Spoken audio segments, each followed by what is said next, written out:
भाइरो सिंध हज़ारे सालन खां वठी एक आज़ाद ऐं खुद मुख्तियार मुल्क जी हैसियत सां रही आहे। सिंध जी खुशहाली, सिंध जी सरसब्ज़ी ऐं सिंध शाहूकार हुजण जे करे हर गासिब, हर धारे साम्राज्य जूं निगाहूं असांजे हिन सोनी धरती ते हमेशह खुतल रहियूं आहिनि।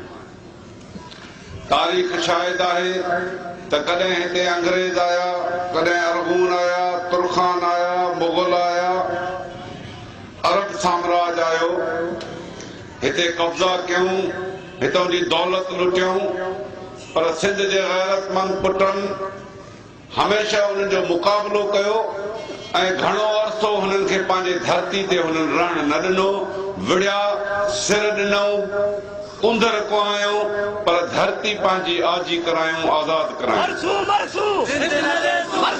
अंग्रेज़नि जॾहिं सिंध जे मथां कब्ज़ो कयो त सिंध आज़ाद ऐं खुद मुख्तियार मुल्क जी हैसियत में हुई। जिन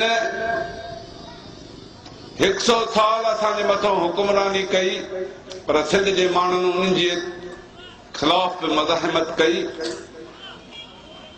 ऐं जदोजहदुनि जे नतीजे में अंग्रेज वेंदे वेंदे बजाय इन जे जो ही धरती सिंध जे हक़ीक़ी धणियुनि जे हवाले करे पंजाब साम्राज्य खे पंहिंजी दलाली जे एवज़ ॼण तोहफ़े में ॾेई वियो ऐं पोइ ही पाकिस्तान पंजाबियुनि ऐं महाजरनि जे मुस्तक़िल मुफ़ाद खे कायम रखण जे लाइ अॼु ॾींहुं ताईं कायम आहे।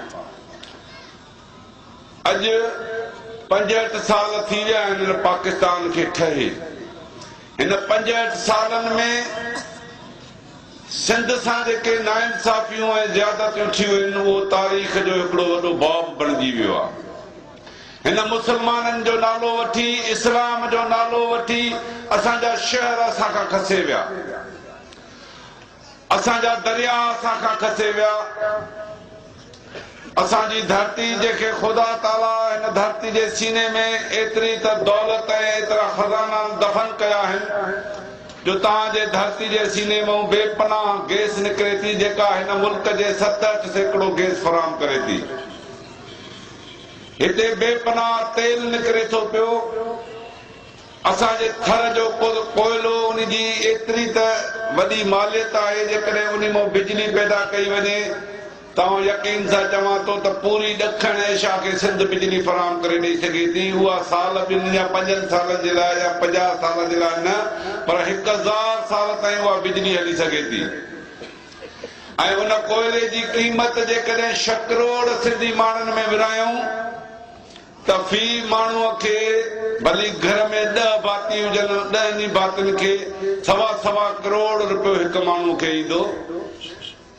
ऐं इहा सॼी तव्हांजी दौलत, तव्हांजी मिल्कियत अॼु पाकिस्तान जे नाले में, इस्लाम जे नाले में, मज़हब जे नाले में धारिया माण्हू कब्ज़ो कयूं, पंहिंजे फ़ाइदे जे लाइ कथप पिया आहिनि। ऐं असां सिंध जा वारिस सभु कुझु हूंदे बि असांजा पेट बुखिया आहिनि, असांजा अंग उघाड़ा आहिनि, न असां वटि तइलीम आहे, न रोड आहे, न रस्तो आहे, न इस्पतालूं आहिनि, न अमुन आहे, न कंहिंजी इज़त सलामत आहे। इहो सॼी सिंध जो जी सूरत आहे।